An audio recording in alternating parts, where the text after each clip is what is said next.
Hello बच्चों, ये accelerate education centre है। और जैसा कि आपको पता है, मैं सीबीएसई का जो इम्पोर्टेंट क्वेश्चन है जो एग्ज़ाम में आया हुआ है वो सीरीज लेके आपके बीच में आ रहा हूँ। और ठीक वही सीरीज़ का आज जो अगला वीडियो है हमारा, वो करंट से ही एक क्वेश्चन है जो 2024 में आया हुआ है सीबीएसई एग्ज़ाम में क्लास 10th के बोर्ड में। अब क्वेश्चन को ध्यान से समझने का प्रयास कीजिएगा। एक सर्किट डायग्राम दिया हुआ है जिसमें ये एक बैटरी है जो 8 वोल्ट का है। साथ ही यहाँ पे एक रेजिस्टेंस लगा है 3 ओम का। एक यहाँ पे आमीटर लगा हुआ है जो A1 है ना। और यहाँ पे जब हम लोग आते हैं तो दो रेजिस्टेंस है 2 ओम, यहाँ भी 2 ओम का है। यहाँ पे एक दूसरा आमीटर लगा है जिसका वैल्यू A2 है। यहाँ पे एक स्विच लगा हुआ है। अब ये हमारा सर्किट डायग्राम है। इसी में से देखिए 4 क्वेश्चन आया था केस बेस्ड स्टडी जो आता है हमारा टोटल 4 नंबर का, तो उसमें से ये 4 क्वेश्चन है। पहला हमें पूछ रहा है आर इक्विवेलेंट का वैल्यू क्या होगा। मतलब ये जो तीनों रेजिस्टेंस है इसके बदले में हम लोग कौन सा एक रेजिस्टेंस का वैल्यू रखें जिसके कारण जो हमारा नेट एनर्जी का जो खपत हो रहा है वो इक्वल हो, ये इसके कारण।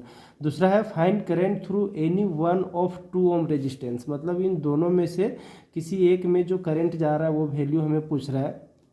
थर्ड है वोल्टेज थ्रू 3 ओम रेजिस्टेंस। ये 3 ओम का जो रेजिस्टेंस दिख रहा है इसके अक्रॉस वोल्टेज कितना होगा।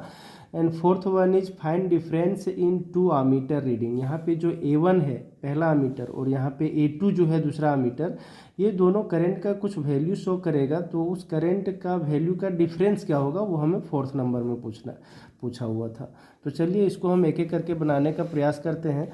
फर्स्ट हमें पूछ रहा है आर इक्विवेलेंट का वैल्यू निकालने के लिए। तो आप यदि ध्यान से सर्किट को देखिएगा तो सर्किट कुछ इस तरह से आपको दिखेगा। रेजिस्टेंस वाले पार्ट को हम दिखा रहे हैं, कुछ ये देखिए ऐसे करके है ब्रेक किया हुआ है ना, इस तरह से। तो ये आपका दिया हुआ था 3 ओम, ये था 2 ओम और ये था 2 ओम का रेजिस्टेंस है ना। ऐसे ही आगे करके ये ऐसे कंप्लीट किया हुआ, अदर चीज़ें दी हुई यहाँ पे। तो ये जो 2 ओम और ये 2 ओम दोनों रेजिस्टेंस है वो आप देख रहे होंगे कि इसका एक इंड यहाँ पे है ना, दोनों रेजिस्टेंस का, और दूसरा इंड यहाँ पे है। इसका मतलब ये है कि ये जो दोनों रेजिस्टेंस है वो एक दूसरे के साथ पैरेलल में है और इन दोनों का जो नेट रेजिस्टेंस आएगा वो 3 ओम के साथ सीरीज में आ जाएगा। तो चलिए बच्चों निकालने का प्रयास करते हैं। पहले हम इसका इक्विवेलेंट निकालने का प्रयास करते हैं। जब दो रेजिस्टेंस पैरेलल में हो तो हम लोग डायरेक्ट उसका आर इक्विवेलेंट का जो वैल्यू है ना, मान लीजिए आर ई डैश बोल रहे हैं, तो ये हम लोग डायरेक्ट निकाल सकते हैं कि दोनों को मल्टीप्लाई कर दीजिए, जैसे 2 इंटू 2 और दोनों को नीचे में ऐड कर दीजिए। तो ये हमारा 4/4 आ रहा है, यानी कि ये 1 ओम के इक्वल आ रहा है। अब ये जो 1 ओम का रेजिस्टेंस आया वो 3 ओम के साथ हम लोग देखें तो वो सीरीज में होगा। तो इसीलिए जो नेट रेजिस्टेंस होगा, इस सर्किट का जो नेट रेजिस्टेंस होगा वो सीरीज कॉम्बिनेशन के लिए जो हमारा आर इक्विवेलेंट का फॉर्मूला होता है वो क्या होता है, R1 प्लस R2 होता है। तो यहाँ से ये 3 और प्लस में 1, यानी कि ये 4 ओम रेजिस्टेंस आया। तो ये हमारा पहला जो क्वेश्चन है आर ई का वैल्यू वो कितना आ रहा है, ये आ रहा है 4 ओम। Very good. नाउ हम लोग आते हैं सेकेंड क्वेश्चन में। सेकेंड में पूछा कि find current through any one of 2 ohm resistance. मतलब ये सब में से किसी एक में से है ना, जो करंट का वैल्यू होगा वो कितना होगा। देखिए बच्चों, इसको निकालने के लिए सबसे पहले हमें एक चीज़ कुछ एज्यूम करना होगा। जैसे मान लीजिए ये 8 वोल्ट है ना, तो यहाँ से हमारा करंट निकलेगा। करंट हमेशा ये पॉजिटिव टर्मिनल होता है, तो पॉजिटिव टर्मिनल से करंट निकलेगा। ये करंट आई ही है ना, ये 3 ओम से पास करेगा, मीटर से पास करेगा, फिर यहाँ पे भी आई करंट ही होगा। यहाँ पे इसको 2 ब्रांच दिख रहा है, तो एक में इधर मान लीजिए I1 करंट जाएगा, तो इधर कितना करंट जाएगा, I2 करंट जाएगा। तो यहाँ पे वही करंट इधर से I1 आ रहा है और इधर से I2 आ रहा है। तो यहाँ से net current I1 plus I2, यानी कि ये I1 प्लस I2, और ये किससे बना था, I से बना था, तो इसीलिए I के इक्वल होगा। फिर बैटरी को उतना करंट मिल जाएगा। बैटरी से जितना करंट हम लोग निकालते हैं उतना ही करंट उसको वापस मिलना भी चाहिए।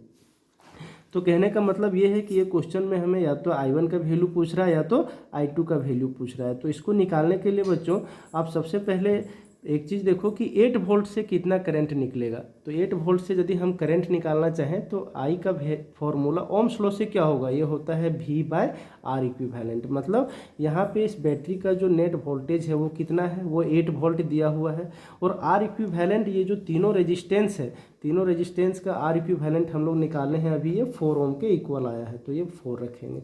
तो यहाँ से देखते हैं कि ये कटेगा तो 2 एम्पियर करंट आ रहा है। कितना एम्पियर करंट आ रहा है, 2 एम्पियर। कहने का मतलब ये है कि यहाँ से आई का जो वैल्यू है वो 2 एम्पियर है। आई मतलब 2 एम्पियर, यहाँ से 2 एम्पियर करंट जाएगा। ये 2 एम्पियर करंट 3 ओम से होते हुए, एमीटर से होते हुए यहाँ पे जब आएगा तो कुछ करंट इधर चला जाएगा और कुछ करंट इधर चला जाएगा। तो ये जो हमारा I1 का वैल्यू है, जैसा हम लोग देख रहे हैं कि दोनों ब्रांच में रेजिस्टेंस का वैल्यू सेम है और करंट हमारा 2 ओम जा रहा था, तो इसीलिए इधर भी हमारा 1 एम्पियर करंट जाएगा और इधर भी हमारा 1 एम्पियर करंट जाएगा। तो इससे हम लोग डायरेक्ट पता भी लगा सकते हैं कि I1 का वैल्यू क्या होगा, ये होगा 1 एम्पियर। क्या होगा, ये 1 एम्पियर होगा। तो इसीलिए यहाँ पे किसी भी एक 2 ओम रेजिस्टेंस से जब हम लोग करंट निकालेंगे तो 1 एम्पियर के इक्वल होगा। अब बच्चों थर्ड क्वेश्चन में हम लोग ध्यान देते हैं। थर्ड में पूछ रहा है वोल्टेज थ्रू 3 ओम रेजिस्टेंस। तो कुछ है नहीं, बस वही ओम्स लॉ बार बार हमें लगाना है। वोल्टेज का फॉर्मूला एक होता है ओम्स लॉ में, क्या, V/I/R। अब ये I क्या लेना है, तो सर करंट इस रेजिस्टर से कितना जा रहा है और रेजिस्टेंस क्या लेना है कि कौन सा रेजिस्टेंस का वैल्यू क्या है, तो वहाँ से हमें उस जगह का वोल्टेज मिलेगा। तो जैसा कि हम लोग देख रहे हैं कि यहाँ से 2 एम्पियर करंट निकला था, तो इस 3 ओम से भी कितना करंट जाएगा, 2 एम्पियर जाएगा। तो इसीलिए करंट का वैल्यू 2 रखें। और रेजिस्टेंस पूछा था कि 3 ओम से कितना करंट जाएगा, तो ये हम लोगों ने R का वैल्यू 3 रखा। तो 2 3 जा कितना होता है 6, यानी कि 6 वोल्ट।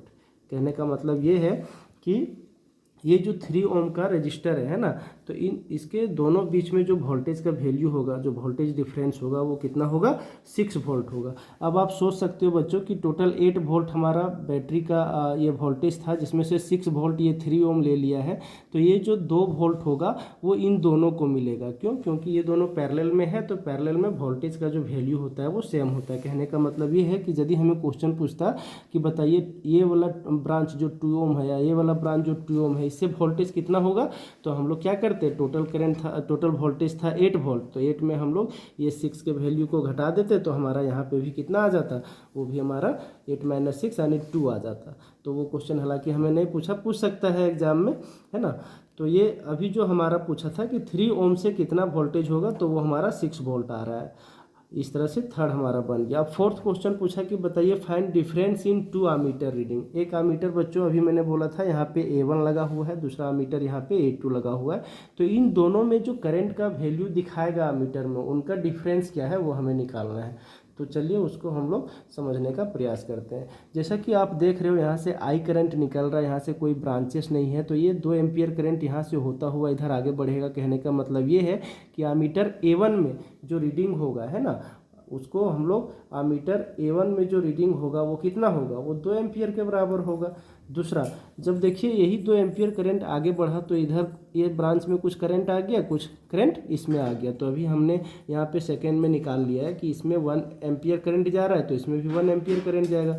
अब ये दोनों देखिए, इधर से 1 एम्पियर आ रहा है, इधर से 1 एम्पियर आ रहा है, यहाँ से ये दोनों करंट मिलेगा, तो 1 + 1 फिर 2 एम्पियर। चूँकि आई का वैल्यू क्या है, I1 + I2, यानी 1 + 1 करेंगे तो 2, यानी कि यहाँ से भी हमारा 2 एम्पियर करंट ही जा रहा है। तो A2 भी हमारा कितना रीडिंग दिखाएगा, तो A2 भी दिखाएगा हमारा 2 एम्पियर। अब हमें पूछा क्या कि डिफरेंस बताइए दोनों के अमीटर रीडिंग में, तो इसीलिए डिफरेंस बराबर क्या हम लोग लिखेंगे, दोनों के वैल्यू को सब्ट्रैक्ट कर देंगे, यानी कि A1 का जो रीडिंग है और A2 का जो रीडिंग है उसको सब्ट्रैक्ट कर दीजिए। तो A1 का वैल्यू है 2 एम्पियर, A2 का भी है 2 एम्पियर, तो यहाँ से हम लोग सब्ट्रैक्ट करते हैं तो डिफरेंस आ रहा है 0 एम्पियर, यानी कि डिफरेंस जो हमारा अमीटर रीडिंग में आ रहा है वो 0 एम्पियर आ रहा है। तो इस तरह से बच्चों केस बेस्ड क्वेश्चन आता है आपके CBSE एग्जाम में, जिसको आपको थोड़ा सा प्रैक्टिस करने का ज़रूरत है। और इसी तरह का सीरीज हम आपके पास लेके आते हैं। आप लोग ये हमारा